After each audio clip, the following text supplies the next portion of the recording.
12월 25일은 무슨 날입니까? 네? 12월 25일은 무슨 날이에요? 그렇죠. 박수인 생일날입니다. 무슨 날이라고요? 예, 박수인 생일. 또 성탄절이죠. 성탄절. 12월 25일은 성탄절, 하나님의 아들 예수 그리스도의 탄생을 기념하는 날입니다. 그러니까 크리스마스는 영어로 그리스도의 미사라는 뜻이에요. 그리스도의 미사.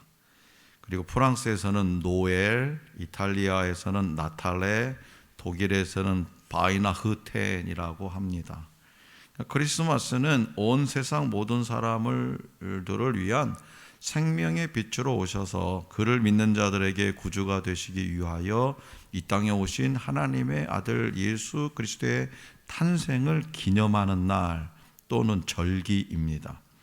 기독교 내에 성탄절이 보편적인 절기로 굳어지게 되는 것은 4세기경에 이르러서인데요.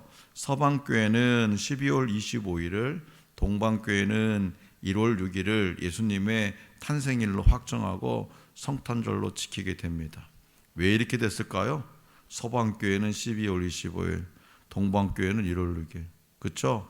예수님이 몇 날 며칠에 태어났는지 성경에 기록이 없어요. 네. 그런데 왜 교회가 12월 25일을 성탄일로 정했는지는 명확하게 알려지고 있지는 않습니다. 다만 일반적으로 유력하게 알려지고 있는 견해로는 성탄절과 기독교를 로마 제국 내에 널리 퍼지게 할 목적으로 당대의 이방 절기를 채용한 것이라는 견해예요. 당대 로마인들은요, 12월 중순경에 로마 신화에 나오는 농경신인 사투르누스에게 풍작을 기원하는 사투르날리아 축제를 행했는데요. 그들은 이때가 태양신 미트라가 탄생한 날로 여겼어요. 그러니까 대대적인 그런 축제를 벌였겠죠.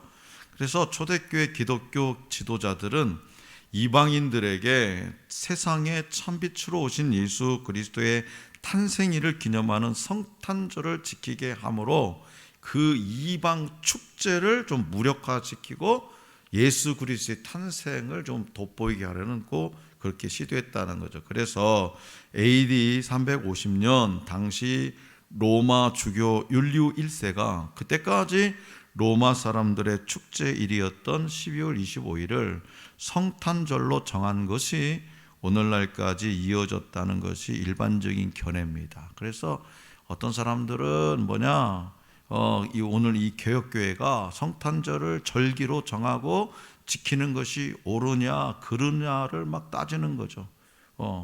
그렇게 옳으냐 그르냐를 논하기에 앞서서 우리는 예수님의 오심과 그 의미에 대해서 반드시 그리고 진지하게 생각해 보아야 할 겁니다. 언제가 정확한 날짜냐 그것이 중요한 것이 아니라 예수님이 이 땅에 오신 목적이 뭐냐, 의미가 뭐냐, 나에게 주신 메시지가 뭐냐, 그게 더 중요하다는 거죠. 왜냐하면 주님의 오심으로 인류 구원을 향한 하나님의 계획과 약속이 가시적으로 어떻게 해요?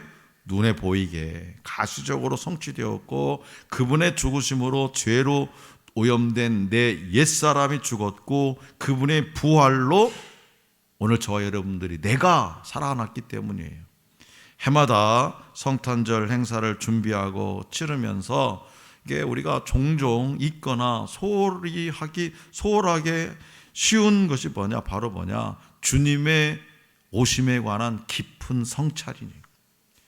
그 즐기잖아요. 세속적으로도 즐기고, 성탄절 하면 크리스마스 이브다 상가들도 물건 파느냐 정신없고, 크리스마스 특판 행사다 이런 거에만 몰두해 있지 주님의 오심에 관한 깊은 성찰이 없다. 교회에서도 이것 준비한다, 기간별로 준비한다 그렇게 분주하게만 했지 실질적으로 주님의 오심에 관한 깊은 성찰은 없더라는 거예요. 그래서 오늘 말씀과 하이델베르크 요리문답을 통해서 우리는 이 점에 대해서, 성탄절은 이미 지났지만 이 점에 대해서 우리가 생각해보고 우리의 믿음을 굳건하게 세우고 하늘의 위로를 누리는 시간이 될 수 있기를 원합니다. 자, 먼저 다시 한번 마태복음 1장 23절을 받들어 읽겠습니다. 마태복음 1장 23절이에요. 시작. 보라, 처녀가 잉태하여 아들을 낳을 것이요 그의 이름은 임마누엘이라 하리라 하셨으니 이를 번역한즉 하나님이 우리와 함께 계시다 함이라. 아멘.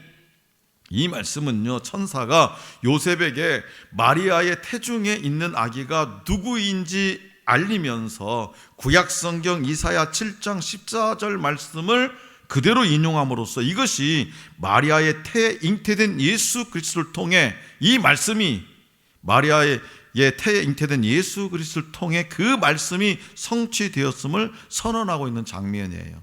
요셉은 마리아와 약혼하고 동거하기 전에 그녀가 임신한 사실을 알게 되었고 이를 드러내지 않고 조용히 파혼하고자 했습니다. 그러나 천사가 그의 꿈에 나타나서 이것이 마리아가 부정을 저질러서가 아닌 성령으로 된 것임을 가르쳐주죠. 그리고 이 일이 왜 일어난 것인지를 본문 말씀을 통해서 알려준 겁니다. 왜 일어난 일입니까? 이사야서 7장 14절 말씀의 성취로 메시아를 보내주시겠다는 하나님의 약속을 이루시기 위함이라는 거예요. 마리아가 부정해서 일 저질른 것이 아니라, 그렇기 때문에 예수님의 오심은 신실하신 하나님의 약속이 이루어진 사건이라는 사실을 우리는 믿으시기 바랍니다. 로마서 1장 3, 4절 말씀은 이러한 주님의 오심이 어떤 의미인지를 더 구체적으로 보여주고 있어요. 자, 우리 로마서 1장 3, 4절입니다. 앞에 보세요. 앞에 다 있어요. 시작. 그의 아들에 관하여 말하면 육신으로는 다윗의 혈통에서 나셨고 성결의 영으로는 죽은 자들 가운데서 부활하사 능력으로 하나님의 아들로 선포되셨으니 곧 우리 주 예수 그리스도시니라. 아멘. 로마서를 기록한 사도 바울은 먼저 주님을 누구로? 하나님의 아들이라고 부릅니다. 하나님의 아들. 그리고 그분의 오심이 육적으로 영적으로 가지는 의미를 아주 잘 설명하고 있어요. 이 3, 4절에서. 여기서 우리는 가장 먼저 예수님께서 영원 전부터 본질상 참되고 영원한 하나님의 아들이신 성자 하나님이신데 우리를 향한 놀라운 구원의 계획을 이루시기 위해서 육신을 취하셨다는 사실을 알 수 있습니다. 이 육신은요, 다윗의 자손인 요셉과 정혼한 마리아를 통해서 취하셨는데 그 방식에 있어서는요, 보통 생육법으로 태어나는 우리와 같이 죄인들과 완전히 달랐다는 거죠. 육신을 이루는 재료는요, 보통 인간과 동일했으나 부부간의 어떤 육체적인 결합이 아닌 성령으로 잉태되어서 이 땅에 오셨습니다. 특별히 3절 말씀에서 강조되는 것은 뭐냐? 그분은 다윗의 혈통에서 나셨다는 사실입니다. 다윗은 왕으로서 하나님의 통치를 자기 백성들에게 가장 잘 반영하고 실천한 사람이었어요. 이는 오실 메시아이신 예수 그리스도를 미리 보여주는 그림자로서 그분이 왕으로 이 땅에 오실 것을 예표한 것이었고, 다윗의 자손인 요셉과 정혼한 처녀 마리아에 대해서 나심으로 이를 이루신 겁니다. 여기까지가 예수 그리스도의 육신과 혈통에 관한 설명입니다. 4절 말씀은요, 그분이 영적으로는 어떤 분이신지를 보여주고 있죠. 영으로는 어떤 분이냐? 하나님의 아들이라고 선포해요. 영으로는 하나님의 아들이라. 그 사실을 죽은 자들 가운데서 부활하심으로써 증명하셨다는 거예요. 하나님의 아들이라는 것을 죽은 자 가운데서 부활하심으로 증명했다는 거예요. 죽음을 이길 자는 오직 누구냐? 하나님뿐이기 때문이죠. 따라서 우리는 예수님께서 진짜 우리와 동일한 육체를 가지고 이 땅에 오셨다는 사실과 그분이 참되고 영원한 하나님의 아들이라는 사실을 부인하는 어떤 미혹에도 속아서는 안 됩니다. 론 와이어트라는 사람이 있어요. 론 와이어트. 이 사람은 예루살렘의 골고다 언덕, 즉 예수님께서 십자가에 못 박힌 장소 바로 아래 지하에서 언약궤와 예수님의 피를 발견했다면서 그 피에서 인간의 염색체 23개가 검출됐는데 그것이 증거라면서 울먹이는 영상이 화제가 된 적이 있어요. 인간의 염색체는요, 모계로부터 23개, 부계로부터 23개를 받아서 23쌍, 즉 46개가 되어야 하는데 그 피는 그렇지 않았다는 겁니다. 사실일까요? 일단 인간은요, 전체 46개의 염색체 중에 하나만 결손되거나 하나라도 더 많으면 심각한 유전병에 걸립니다. 전제 자체가, 이 사람이 주장한 이 전제 자체가 심각한 오류를 그대로 내포하고 있다는 거죠. 그리고 이 사람은 시내산과 홍해가 지금껏 알려진 것과는 달리 다른 장소라고 주장하기도 했어요. 또 터키의 아라랏산에서 노아의 방주를 발견했다고 주장한 장본이기도 합니다. 그러나 자칭 고고학자지만 그는 희대의 사기꾼으로 취급받았습니다. 왜냐하면 예수님의 피라는 검사 결과를 낸 과학자들이 누군지를 밝히지 않아요. 그런 결과물을 누가 결과물을 밝혀냈냐? 말해라. 모르는, 말 안 해요. 그리고 어느 기관에서 검사를 의뢰했는지 밝히지 않았고, 언약궤를 발견했다는 장소에 대해서도 모순점이 한두 가지가 아니고요, 이 엄청난 발견에 대해 실제 고고학계에서는요, 어떤 반응도 하지 않았기 때문이죠. 그렇기 때문에 예수님은 성령으로 처녀 마리아의 태에 잉태되셨으며 우리와 동일한 육신을 가지셨다는 사실과 그분이 영적으로는 죽은 자들 가운데서 부활하심으로 하나님의 아들이심을 증명하셨다는 사실을 믿으시면서 하이델베르그 요리문답 35문답을 우리 다 같이 읽어보겠습니다. 이제 본격적으로 35문답, 제가 문제, 여러분들 답입니다. 제 35문, 그는 성령으로 잉태되어 동정녀 마리아에게서 나시고 라는 말로 당신은 무엇을 고백합니까? 하나님의 영원한 아드님이 참되고 영원한 하나님이시며 여전히 참되고 영원한 하나님으로서 성령의 사역으로 동정녀 마리아의 살과 피로부터 참된 인성을 취하셨습니다. 그리하여 모든 다윗 참된 자손이 되고 모든 일에서 그의 형제들과 같이 되셨으나 죄는 없으십니다. 아멘. 먼저 35문답은요, 예수 그리스도를 하나님의 영원한 아드님으로 소개합니다. 앞에서 누차 설명하고 고백했듯이 예수 그리스도만이 본질상 유일하게 영원 전부터 하나님의 아들이시기 때문이죠. 계속해서 그분이 또 어떤 분이라고 고백합니까? 참되고 영원한 하나님이시며 여전히 참되고 영원한 하나님이라고 고백합니다. 이는 그리스도께서 육신으로 이 땅에 오시기 전과 후가 바뀐 것이 없다는 사실을 보여줍니다. 그분이 육신을 취하셨다고 해서 참되고 영원한 하나님이라는 그분의 본질과 정체성이 훼손되지 않는다는 거죠. 육신을 입으시기 전이나 육신을 입으신 뒤에나 동일하게 그분은 참되고 영원한 하나님이십니다. 그런데 그분이 어떻게 육신을 포함한 인성을 그 신성 위에 취하셨을까? 그것은 바로 동정녀인 마리아의 살과 피로부터 취하셨습니다. 남녀의 성적 결합으로 이루어지는 인간의 보통 생육법입니다. 인간의. 하지만 예수 그리스도는 인간의 보통 생육법은 아니지만 그와 동일하게 참되고 영원한 하나님이신 성령의 사역으로 완전한 사람의 몸을 가질 수 있었습니다. 따라서 이런 말을 하는 것이 조금은 경솔하게 받아들일 수 있겠지만 2000년 전에 예수님 당시에 유전자 검사 장비가 있어서 예수님의 몸을 검사할 수 있었다면 분명 예수님의 염색체는 우리와 동일하게 23쌍 46개였을 겁니다. 아무것도 없는 중에 우주를 창조하신 분께서 심지어 마리아의 살과 피라는 재료가 있는데 전체 염색체의 절반이 없는 불완전한 몸을 가지실 이유가 전혀 없는 거죠. 그렇다면 주님께서 성령의 사역으로 참된 인성을 취하신 사건이 어떤 의미가 있을까요? 로마서 본문 말씀을 통해 살펴본 대로 이로써 그분이 다윗의 자손이 되어서 우리의 왕으로 오셨다는 사실을 알 수 있습니다.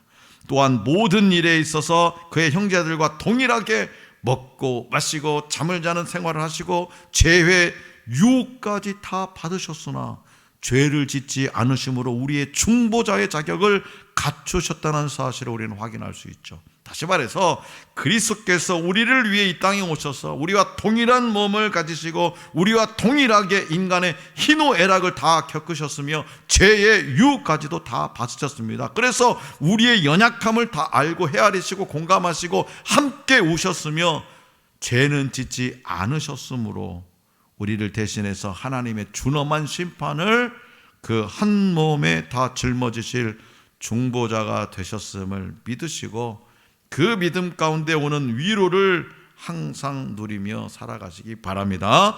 자, 계속해서 36문답을 읽어보겠습니다.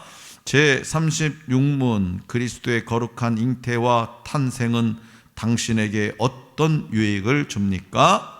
그리스도는 우리의 중보자이심으로 잉태되고 출생할 때부터 가지고 있는 나의 죄를 그의 순결함과 온전한 거룩함으로 하나님 앞에서 가려줍니다. 아멘. 여러 번 말씀드린 대로 예수 그리스도는 우리의 참된 중보자로 이 땅에 오셨습니다. 중보자는 하나님과 나를 연결시켜주는 연결고리와 같아요. 이분은 딱 한 분입니다. 이에 대해서 히브리서 기자는 다음과 같이 설명해요. 자, 한번 넘겨주세요. 히브리서 4장 15절입니다. 시작. 우리에게 있는 대제사장은 우리의 연약함을 동정하지 못하실 리가 아니요 모든 일에 우리와 똑같이 시험을 받으신 이로되 죄는 없으시니라. 아멘. 네, 그대로 한번 놔주세요. 네, 말씀을.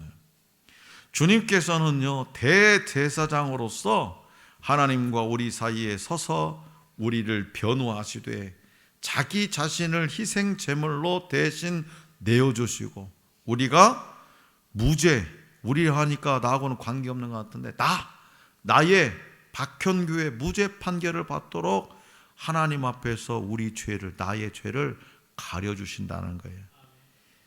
이 설명이 너무나도 중요하지 않습니까?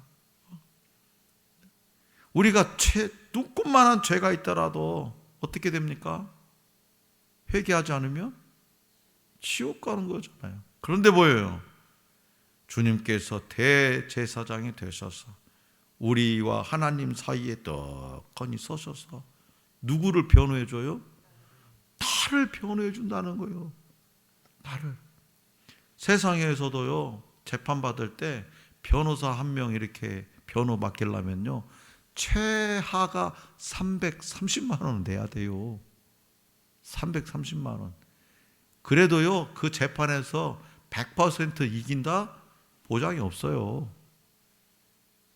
내 죄를 내 주장을 완벽하게 주장할 수 있냐? 없어요. 그런데요 예수님은 내가 330만 원도 내지도 않았는데 뭐요? 그쵸, 내 죄를 위해서 하나님 앞에서 나를 위해서 변호해 주신다는 거예요. 변호만 해 주십니까? 자기 목숨도 바쳐버리겠다는 거예요. 그래서 결국에는 뭐요? 나의 죄, 우리의 죄를 무죄 판결을 받도록 하나님께서 우리의 죄를 가려주신다는 거죠. 자, 이 원리를요 조금 더 구체적으로 설명하자면 이렇습니다. 먼저 광야 생활을 하던 이스라엘 백성의 진영 배치를 우리가 한번 생각해 볼 필요가 있어요. 이스라엘 광야 생활, 이스라엘 진영들. 성막이 이스라엘 진영 가운데 있고 어디를 바라보고 있죠? 동쪽을 바라보고 있습니다. 동쪽. 대속죄일에 한 번, 1년에 딱 한 번입니다. 대속죄일에 한 번 대제사장이 지성소에 들어가는데 양의 피를 가지고 들어가서 지성소의 언약궤 위에 그리고 이스라엘 회중을 향해 있는 언약궤 정면, 즉 동쪽 면에 뿌립니다. 자, 언약궤 안에는 무엇이 들어있죠? 그렇죠? 십계명이 적힌 돌판, 그리고 아론의 쌍난지팡이, 그리고 만나 항아리가 들어있습니다. 그러니까 대제사장이 뿌린 피가 어떤 역할을 하냐? 위로는 십계명으로 상징되는 율법이 이스라엘 회중의 죄를 하나님께 고발하는 거예요. 하나님께 고발하는 것을 가려주는 거예요. 또 율법의 판결로 인한 하나님의 공의로운 심판과 진노가 이스라엘 회중에게 쏟아지는 것을 궤 동편 정면에 뿌려진 피가 또 가려주는 거예요. 대제사장과 우리를 위한 희생제물로서 그리스도께서 어떤 일을 하실 것인지 아주 잘 보여주는 대목이 바로 이 지성소입니다. 그렇다면 우리 위로는 우리의 죄에 대한 율법의 고별이 하나님께 도달하지 않도록 가려주시고, 아래로는 하나님의 진노가 우리에게 쏟아지지 않도록 가려주신 그 수단이 뭐냐? 그것은 바로 십자가에 못 박혀 흘리신 그분의 거룩한 피입니다. 주님의 그 보혈의 피로 인해서 하늘로 올려질 나의 죄가 고발되지 않고, 그리고 하나님의 진노가 우리에게 쏟아지는 것을 가려주셨다는 거예요. 주님께서는 우리와 동일하게 모든 시험을 받으셨어도 죄를 짓지 않으셨기 때문에 이런 엄청난 일을 할 수 있는 자격을 갖추셨어요. 그래서 오늘 저와 여러분들이 이런 은혜를 입었기 때문에, 그잖아요. 이런 은혜를 입었기 때문에 감히 하나님을 아버지라 부르며 즐거이 예배할 수 있음을 믿으시기 바랍니다.